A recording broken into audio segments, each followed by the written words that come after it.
Mane penjo maduong' ma bende da penj kram Nduku kwa chako kodi. Opiedhge. Ing'eyo president osewuoyo kaka president. To nitie policy makers. Jomonego act smart gin policy makers. Gine magi kwong giwacho ni president. Nikech ka president owuoyo, nitie gima luongo a profession kae mwaluongo ni efficacy trial. We go and sit down, nitie gima luongo korwa police luonge ni inquiry, wan waluonge ni field study. Koro gima jo intelligence otimo gima luongo ni field study. To study ni population ni this year ne gin joma kama, this year gin joma kama, this year gin joma kama. Monyuoli hospital gin joma kama. Gin gi chife kucha ma jothurgi. Population ni osogi kanye. Tadi man go pande tadi ma ongogo. Iwinja. Koro from there giduogo inform president whether his idea is correct or not.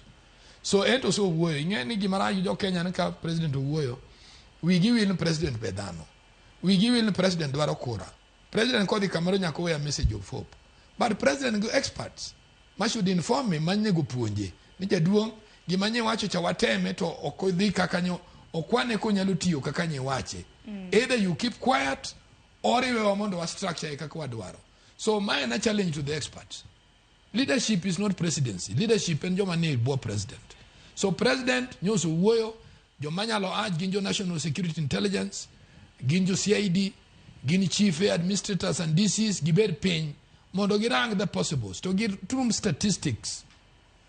Ginwang no jogi gi akanye to jadiman woko ma cross ka over. Good documents go and go maonge documents. Temporary documents go ma permanent. From there they are going to get an answer. They go back to the president.